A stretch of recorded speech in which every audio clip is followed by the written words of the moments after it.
आणि एवढ्या मोठ्या मोठ्या दगडांच्यात दुसरं काय होईल. म्हणून मग आई तर नाहीच म्हणत होत्या, पण मी सांगितलं आपण करून तर बघूया. तेव्हा आम्ही पहिल्यांदा हे केलं, तेव्हा त्यांना असं वाटलं की खरंच दगडांच्या भागामध्ये पण काही काही होऊ शकतं. एक छोटासा विचार होता, माणसाला पुन्हा निसर्गाशी जोडण्याचा, शहराच्या गोंगाटातून दूर, माती, झाडं आणि स्वतःशी पुन्हा भेट घडवण्याचा. आणि अशाच एका स्वप्नातून जन्म झाला सुखभूमीचा. मित्रांनो, सुखभूमी इंडिया ट्रस्टची कशी सुरुवात झाली आपल्याला सपना मॅम थोडक्यात सांगणार आहे. सपना मॅम, मला थोडक्यात म्हणजे सांगू शकता ही सुखभूमी इंडिया ट्रस्टची कशी सुरुवात झाली?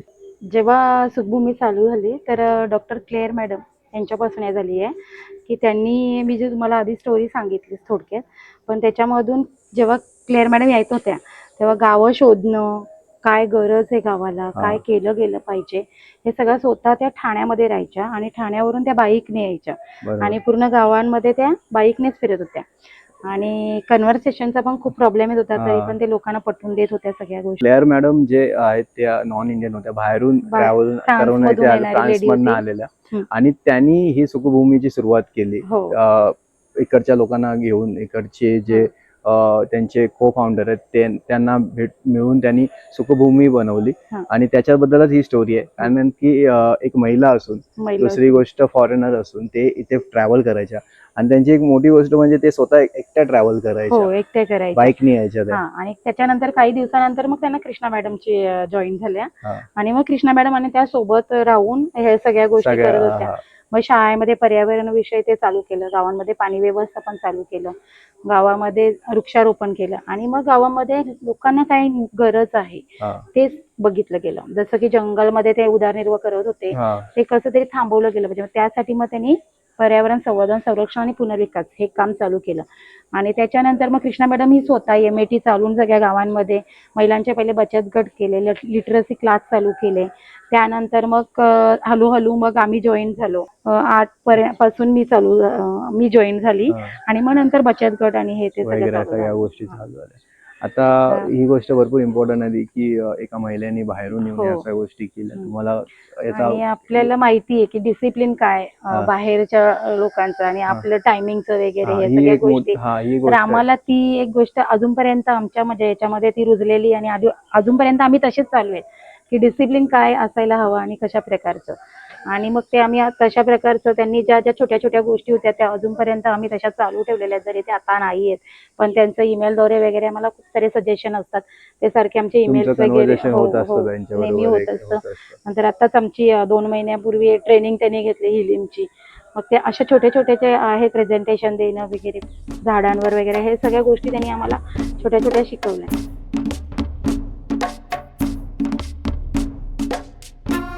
जसं आपण बघितलं, सुखभूमीच्या मार्फत भरपूर सारे असे इनिशिएटिव्ह केलेले आहेत. आपण ह्या गावामध्ये आल्यावरती आता पाहतोय ह्या लोकांनी वैजयंती बियांपासून इथे एक छोटासा एक व्यवसाय सुरुवात केलेला आहे आणि त्याच व्यवसायाबद्दल आपण विचारणार आहे. नमस्कार, माझे नाव गुणवंता गुरुनाथ काटेसकर.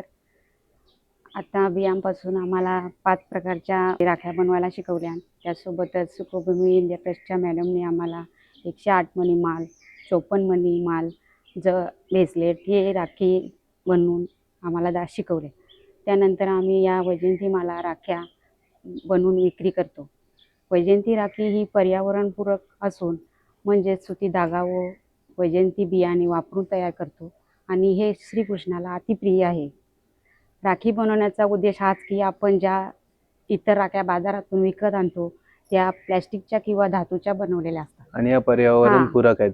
पर्यावरणपूरक आहेत आणि नंतर आपण त्या सोडून पाण्यात किंवा इतर फेकून देतो, टाकून देतो. त्यामुळे प्लॅस्टिक प्रदूषण वाढते. जेव्हा रक्षाबंधन येतं तेव्हा आम्ही या बनवून आमचे भावांना सुद्धा आम्ही या तुम्ही स्वतः पण वापरता. ताई, ह्या बिया ज्या आहेत वैजयंती बिया, तुम्हाला माहित होतं याला इथे काय बोललं जातं? पहिलं काय बोललं जायचं? पहिले आम्ही यांना कसारच बोलायचो. आता मॅडमनी सांगितल्याप्रमाणे आम्हाला त्याचं नाव माहित झालं, वैजयंती असं बोलतात. ज्यापासून तुम्ही हे काम करता त्यापासून तुम्हाला माहिती आहे वैजयंती बोलतात. आणि याच्या माळा आता बनवल्या, एवढ्या सुंदर माळा दिसतात आणि बाहेर ह्या विकल्या जातात. तर हे पहिलं माहित नव्हतं तुम्हाला? नव्हतं. तर ह्याचा वापर कशासाठी केला जायचा ह्या गावामध्ये पहिला? याचा वापर झोपडी बनवण्यासाठी त्याच्या केला जातो. झाडाचा हा, वापर. हा, झाडाचा ओके. आणि याच्या बिया बांबूने पडून असं जायच्या सगळ्या. पडून जायच्या. पण आता याचा फायदा होतोय. याचा आता फायदा समजतंय मॅडमनी सांगितल्याप्रमाणे. ताई, हे लोकांना पाहिजे असेल तर ते तुम्हाला कशा प्रकारे कॉन्टॅक्ट करू शकतात आणि तुमचं काय असं ऑफलाईन स्टोअर वगैरे मुंबईमध्ये आहे का? हो. कविता मुखीज जे ऑर्गॅनिक फार्मर मार्केट आहे बांद्रामध्ये, तिथे आम्ही महिन्यातनं 2 वेळा असतोय. ओके. तर तुम्ही त्या ठिकाणी सुद्धा आमच्यासोबत कॉन्टॅक्ट करून तिथे सुद्धा येऊन ते घेऊ शकता, किंवा ह्या ठिकाणी जे खाली नंबर आहे त्या नंबरवर तुम्ही आम्हाला कॉन्टॅक्ट करून कुरिअर सेवेमार्फत हे आम्ही तुमच्यापर्यंत पोहोचवू शकतो.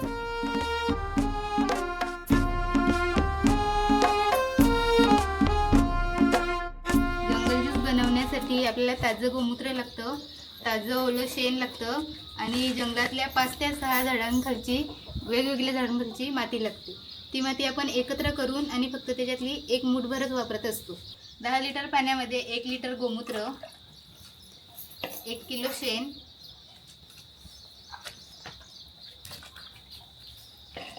आणि वेगवेगळ्या झाडांखालची सगळी मिक्स ही केलेली वेगवेगळ्या माती झाडांकडची माती आहे, म्हणजे कशी काढली जाते सगळ्या झाडांकडची? सगळ्या झाडांखालची झाडाची असं पालापाचोला वगैरे पडलेला असेल तो वेगळा करून बाजूला करून असे थोडंसं एवढं खोदून टाकायचं वरचं हा. आणि त्याच्या खाली थोडीशी अशी मुठभर माती घ्यायची.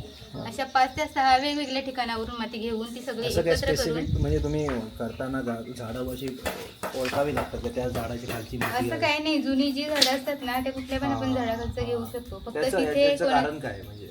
फक्त तिथे कोणाचं जाणं येणं होत असेल ना तर त्या झाडाखालची नाही घ्यायची. जिथे कोण जात नसेल सहसा, म्हणजे तिथे आपण पाय वगैरे देऊन ते जीवाणू मेले जातात त्या मातीतली, ती माती आपण नाही घेऊ शकत. म्हणून तिथे कोण जात नसेल तिथलेच आपण घ्यायचं न्यूट्रिशन झाडातले इथले आले पाहिजेत आणि मग पुढे तेव्हा आपण आणि मग आपण पुढे ते बनवतो तसे ती आपल्या शेतात पण येतात. म्हणजे आपण ही माती आणण्यामागचं कारणच ते की आपण ते पाहुणे आपल्या शेतात आणून टाकतो. आता ही माती याच्यामध्ये मिक्स ती केली. मिक्स करायची आणि मग ते सगळे एकजीव करून घ्यायचं. ओके. आणि मग हे नंतर एकजीव करून झाल्यावर ते 3 ते 4 तास झाकून ठेवायचं. ओके. आणि मग नंतर मध्ये आणि मग वापर. हे 3 तासानंतर हे असं पूर्ण सगळं मिक्स केलं ना की मग त्याला कॉटनच्या कपड्याने किंवा पानं वगैरे ठेवून आपण त्याला झाकून ठेवू शकतो. ओके. म्हणजे झाकून एक पूर्ण 6 तास असं 4 तास 3 ते 4 तास ठेवू शकतो आपण. आणि मग हे पुन्हा तयार झाल्यावर एक प्रोसेस आहे. ते तयार झालेलं औषध आपण एक लिटर घेतलं तर त्याच्यात पुन्हा 10 लिटर पाणी ऍड करून मग ते आपण आपल्याला टॉनिक म्हणून टाकायचं आहे तर ते आपण जमिनीत टाकू शकतो भाजीला. आणि जर कीटकनाशक म्हणून आपण वापरत असू तर त्याची फवारणी करावी लागते.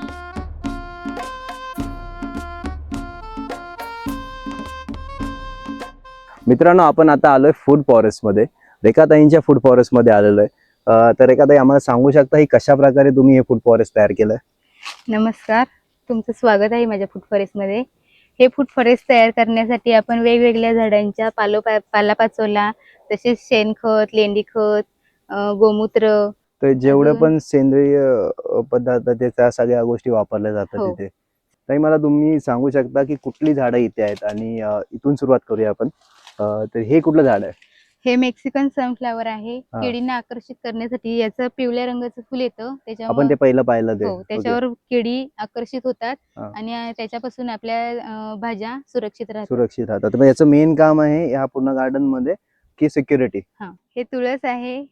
हे पण आपण केळींना म्हणजे याचं थोडंसं असं उग्र वास येतो, त्यामुळे कीड याच्या जवळ येत नाही. कीड जर आपल्या शेतात आली तर ती याच्या वासाने लांबत जाते. हा, म्हणून ती इथे लावलेली म्हणून आहे. इथे लावली आहे. ओके. हे वाला गवत आहे. इथे नाली बनवली आहे ना, पण ती ढासळत जाऊ नये हा. म्हणून हिच्या बांध याचे घातलेला आहे जे तसा. मुलं असतात ना ते माती घट्ट पकडून हा. ठेवतात, म्हणून त्याला इथे नाळीच्या बाजूने ओके. लावलंय.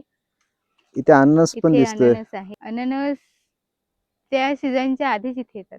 ओके. हो, आधीच चालू झालेत. म्हणजे आम्ही तिथले 2 काढून खाल्ले पण याच्या आधी. आणि हे सगळे ऑर्गॅनिक हो, पद्धतीने ऑर्गॅनिक जेवढं पण पद्धतीने. आता बघा, याला कुठल्याही प्रकारचं खत नाही, फक्त जंगल ज्यूस तरी पण चांगले मोठे आकाराचे झाले. ताई, आता हे जे कौलांमध्ये असं तुम्ही लावलेलं आहे पूर्ण 2 पट्टी दिसतात मला, त्याच्यामध्ये कुठली भाजी आहेत आणि झाडं? मला इथे मिरची पण दिसते तुम्ही लावलेली. याच्यामध्ये ना स्तरानुसार लागवड केली आहे. इथे मी गवार पण लावलेली आहे, पण ती गवार आता गेली आहे. ओके. आता उंच स्तरामध्ये मिरची आहे. त्यानंतर त्याच्यापेक्षा उंच जाणारं हे ताग आहे आणि इथे खाली दिसते ही मेथी. ओके, म्हणजे ह्याची पूर्ण अशी लेवल वाईज लावलेले आहेत. असं म्हणजे लावलंय. जी उंच आहे ती ही कुठली आहे? मिरची. ही मिरची आहे, आणि ही आहे हे तागी.